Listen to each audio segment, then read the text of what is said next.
Hi guys! So for today, we are discussing arithmetic progression. So what is arithmetic progression? Arithmetic progression is a sequence of numbers such that the difference between the consecutive terms is constant. So this is the general formula for arithmetic progression. We have a sub n is equal to a sub 1 plus n minus 1 times d. So a sub n refers to the nth term,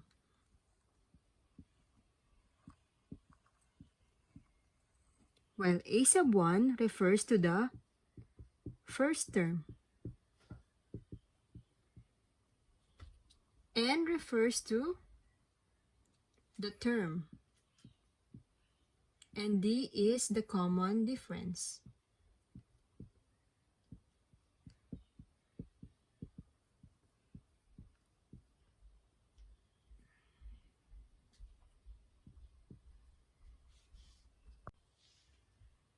Let's try this example. So we have 4, 11, 18, 25, and 32. So is this an arithmetic sequence? Let's try. So to know that if the sequence is an arithmetic sequence, we have to know first if their difference are the same. So 32 minus 25 is equal to 7. 25 minus 18 is also equal to 7. 18 minus 11 is also equal to 7. And 11 minus 4 is 7. So by observing the difference of the numbers, they are all equal to 7. So D is equal to 7. So in this arithmetic sequence, what is our first term? So our first term is equal to 4. So let's have our second example. We were given 5, 12, 20, and 27. Is this an arithmetic sequence? Let's try. So 27 minus 20 is equal to 7. 20 minus 12 is equal to 8. And 12 minus 5 is equal to 7. So by looking at this, we know that the differences are different because we have 7, 8, and 7. So this is not an arithmetic sequence.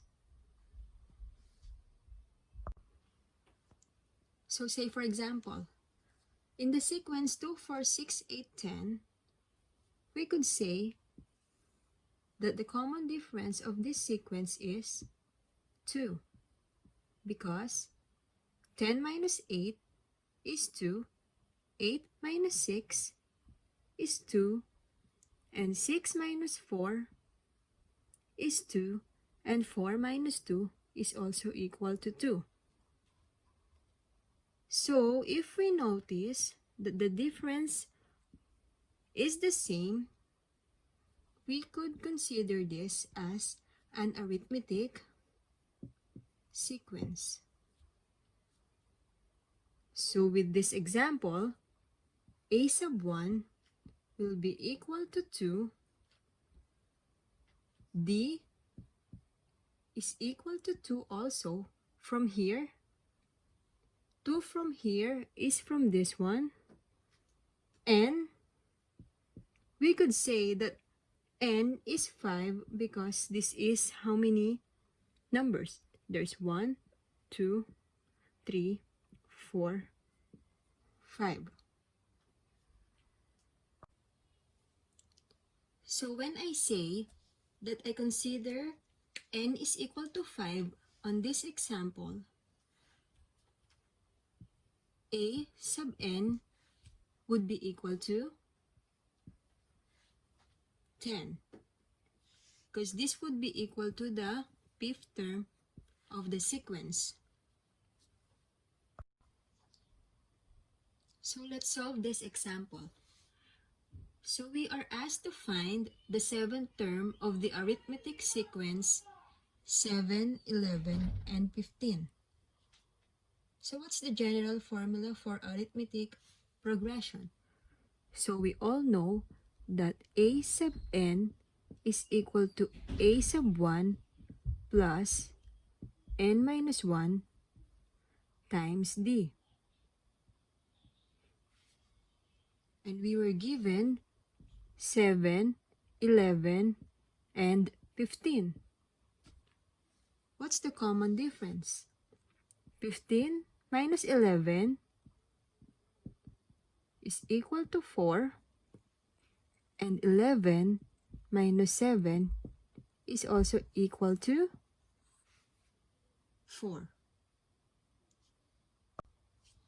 So now that we know what our common difference is, we could say that our d is equal to 4. What is our first term? Our first term is the first number in the sequence, 7, 11, 15. So the first term is 7. So what is our n? N is, let's go back to the question. We are asked to find the seventh term of the arithmetic sequence. So our n is 7. And our a sub n is equal to a sub 7, which is what is needed for us to find. And then, so we can write this as a sub 7 is equal to, I will write first all the formula, okay? A sub 1 plus n minus 1 times d. So a sub 7 is equal to, what's our first term? Our first term is 7 plus, what's our n? N is equal to 7 minus 1, which is constant, and the common difference is 4. So what's our a sub 7? A sub 7 is equal to 7 plus 7 minus 1 is equal to 6 times 4. A sub 7 is equal to 7 plus, what's 6 times 4? 6 times 4 is 24. So a sub 7 is equal to 31. So the final answer to the question, find the seventh term of the arithmetic sequence 7, 11, 15 is 31. And with this question, finding the seventh term of the sequence 7, 11, 15, we could easily recheck if our answer is correct, because we are given already the first three terms. So the first term is 11, followed by 11, then 15. So we need the fourth, the fifth, the sixth, and the seventh. So this is the question, right?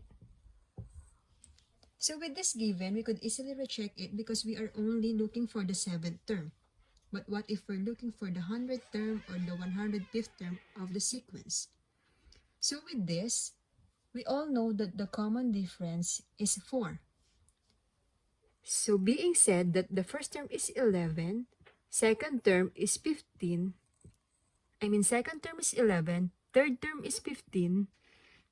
By adding 4 to 15, we all know that the fourth term is 19. Again, adding 4 to the term gives us 23, giving us the fifth term. So this is the fifth term. So sixth term is adding 4 to 23 is 27. And 27 plus 4 gives us 31. So if you want to recheck if our answer is correct, yes, the answer is 31 if we do it manually, right? 31 and 31. Okay, so if we just know this formula, a sub n is equal to a sub 1 plus n minus 1 times d, we don't have to worry about finding even the largest terms of the sequence. As long as we know how to look for the common difference, what n are we going to use, and of course the first term, we would know what would be the answer to that particular term being asked in the question.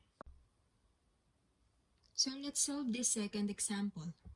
Find the 23rd term of the arithmetic sequence -7, -5, and -3. So we all know that the formula for the arithmetic progression is equal to a sub n is equal to a sub 1 plus n minus 1 times d. So we have the given -7, -5, and -3. So we examine if the common difference are equal.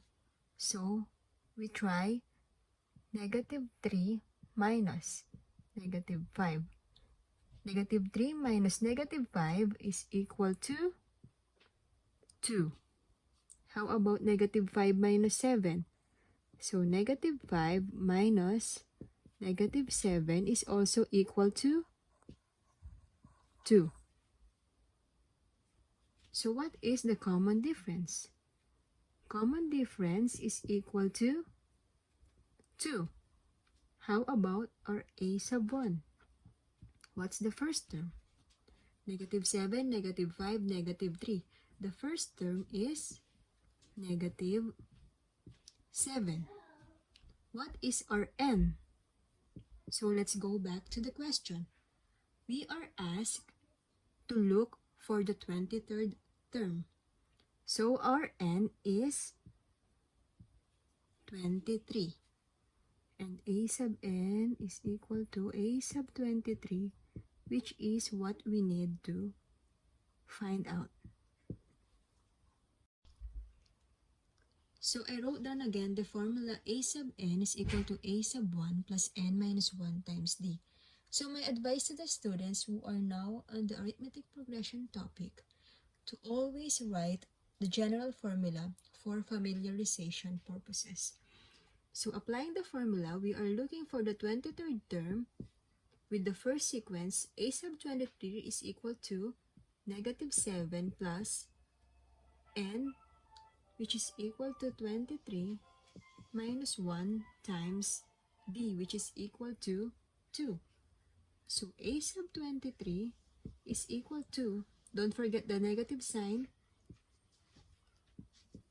-7 plus 23 minus 1 is equal to 22 times 2. So a sub 23 is equal to -7 plus 44. So by simplifying the operation, we have 37. So the 23rd term of the sequence, -7, -5, -3 is equal to 37. So let's have the third example. So the question is, find the 50th term of the arithmetic sequence 6, 11, and 16. So write again the general formula for the arithmetic sequence. A sub n is equal to a sub 1 plus n minus 1 times d. And then we have the given 6, 11, and 16. Let's find the common difference. So 16 minus 11 is equal to 5. And 11 minus 6 is equal to also 5. So with this given, we could say that our d is equal to 5. what's our a sub 1? So the first term in the sequence is 6. N is, we are asked to look for the 50th term. And our a sub n is the unknown. So I always suggest to you guys to always write the general formula for the arithmetic progression, so we are familiar with it. So a sub n is equal to a sub 50. What is our first term? A sub 1 is equal to 6 plus n, which is equal to 50, minus 1, which is constant to the formula, times common difference 5. So a sub 50 is equal to 6 times 49 times 5. Okay. So a sub 50 is equal to 6 plus, what is 49 times 5? 5 carry 4, 24, 245. So a sub 50 is equal to 251. This is our answer. That's the 50th term of the sequence 6, 11, and 16. And that's it for our today's video, guys. So please just subscribe to my channel, Mathematics During Pandemic. And I hope you also hit the notification bell so you guys are always notified if I upload new video. So see you guys on my next video. Take care. Bye-bye.